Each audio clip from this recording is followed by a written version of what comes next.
नमस्कार, स्वाती किचनमध्ये आपलं मनापासून स्वागत आहे. आजची रेसिपी आहे नरम पाव. त्यासाठी लागणारं साहित्य मी ते ह्या कपाने मी 2 कप मैदा घेतलाय, 1 कप दूध घेतलंय कोमट आणि 1 टेबलस्पून चमचा आहे त्याच्याने आपण पिठी साखर टाकून घेऊया.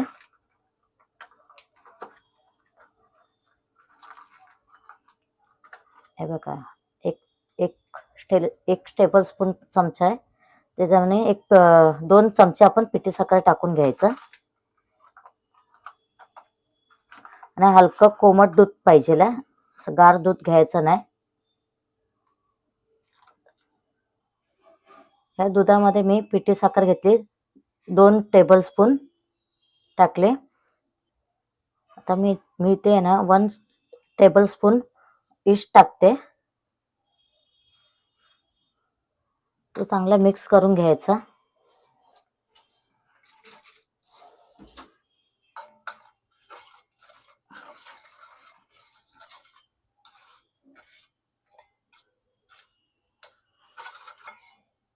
आता आपण हे ना सगळं मिक्स करून घ्यायचं आणि ह्याला 15 मिनिटं साईडला ठेवायचं झाकून.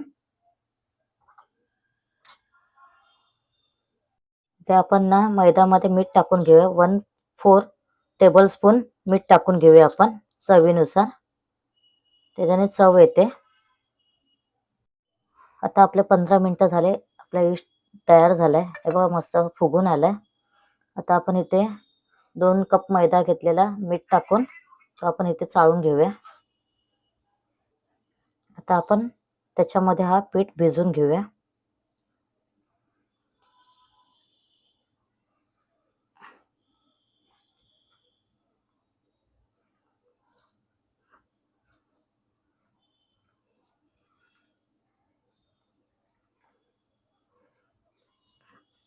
तेवढा ह्याच्यामध्ये बरोबर पीठ आपलं भिजून झालंय.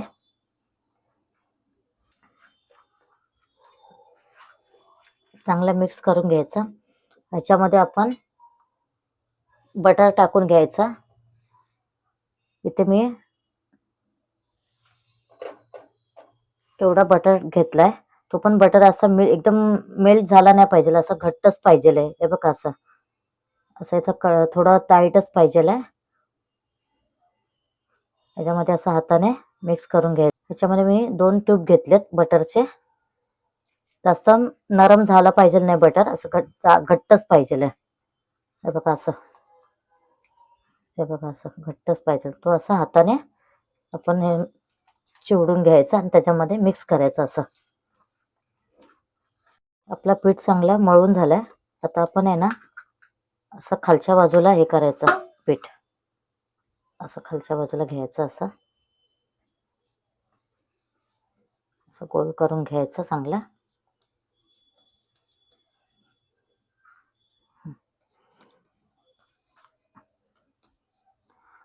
आता आपण या पिठाला थोडासा घी किंवा तेल किंवा बटर लावून ठेवून द्यायचं. असं वरती लावायचं थोडा.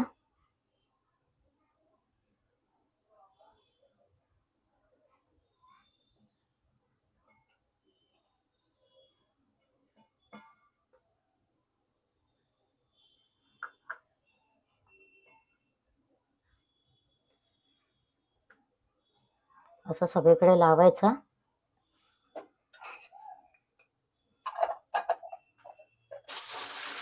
आणि ह्याला 1 तास साईडला ठेवून द्यायचा. ह्याला मी फॉइल पेपरने रॅप करते.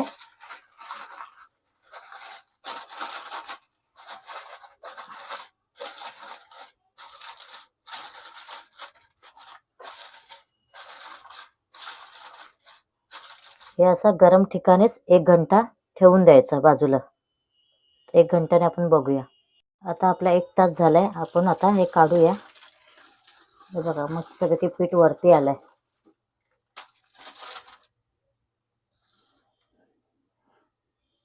पीठ चांगलं आपण मिक्स करून घेऊया.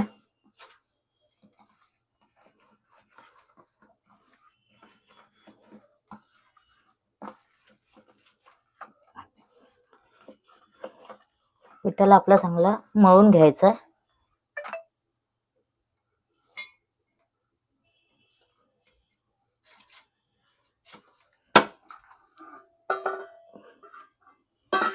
पीठ आपलं चांगलं असं मळून घ्यायचा. मग कसे पाव एकदम नरम होतात मस्तपैकी.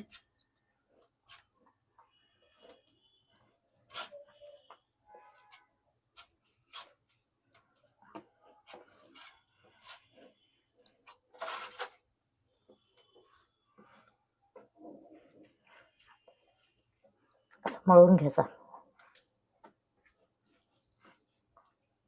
चांगले 2-3 मिनिटं चांगला पीठ आपला हा मळून घ्यायचा आपण.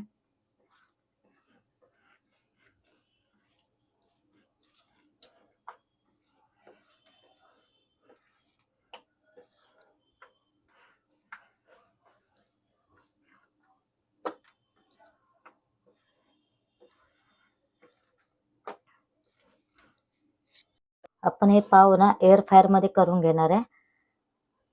तर आपण त्याला बटर लावून घेऊया खाली. तुमच्याकडे नसेल तर तुम्ही कढईमध्ये पण बनवू शकता. कढईमध्ये स्टँड ठेवायचा आणि एका डिश मध्ये पावाचं हे घ्यायचं आणि त्याच्यावरती आपण भाजू शकतो कढईमध्ये. चांगलं असं मिक्स करून घ्यायचं.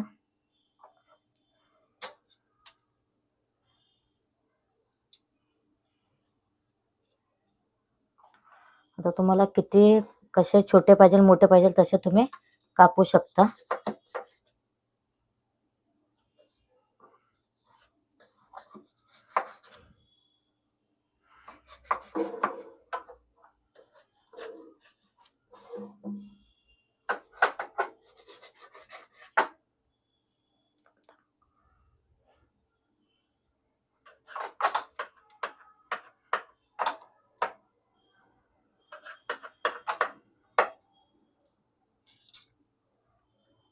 थोडंसं तूप घ्यायचं हाताला आणि एक एक करून असे थोडं थोडं घ्यायचं पीठ आपण.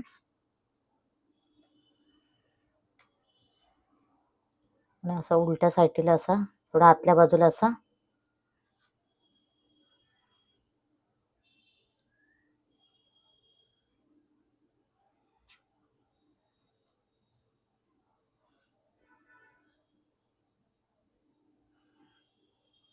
असं एक एक करून आपण त्याच्यामध्ये ठेवून घेऊया.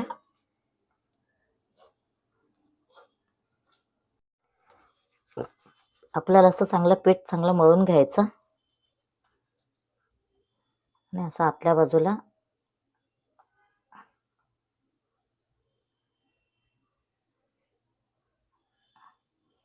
असं एक एक करून ठेवायचं. आपले सगळे पाव ह्याच्यामध्ये टाकून झाले. आता आपण ह्याला थोडं 10 मिनिटं साईडला ठेवूया. आता आपले 10 मिनिटं झाले. मस्त बघा पाव फुगले त्याच्यामध्ये पीठ.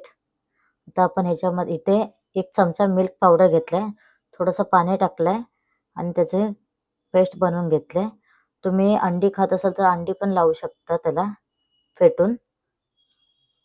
कारण वरती असं लावलं ना की कलर चांगला येतो, मस्त की लाल येतो असं.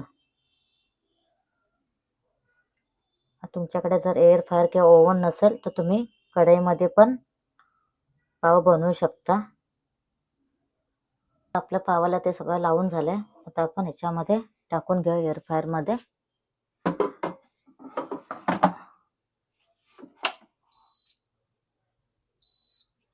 185 डिग्री वरती आपल्याला 30 मिनिटासाठी ठेवायचं आहे.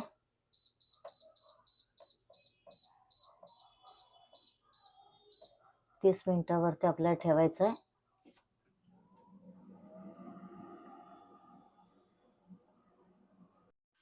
आता आपले पाव बघूया आपण चेक करून. हे बघा आपले पाव तयार झालेत. आता आपण ह्याला बटर लावून घेऊया. बघा किती मस्त पाव भाजले गेलेत. आता ह्याला सगळीकडे बटर लावायचं.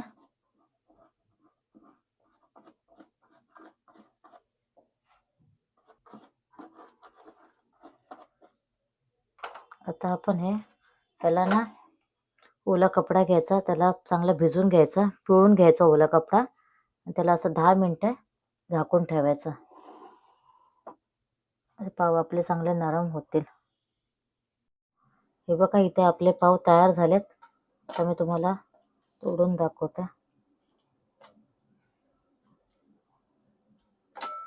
मस्त शेकलेत दोन्ही बाजूने.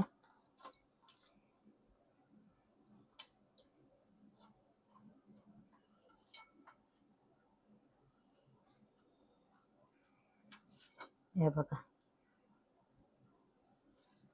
आतमध्ये पण एकदम मऊ झालेत, एकदम नरम झालेत. तुम्ही पण ही रेसिपी घरी करून बघा. सोपी रेसिपी आहे. तुम्हाला जर माझी रेसिपी आवडत असेल तर लाईक करा, जास्तीत जास्त शेअर करा आणि बेल आयकॉन क्लिक करायला विसरू नका.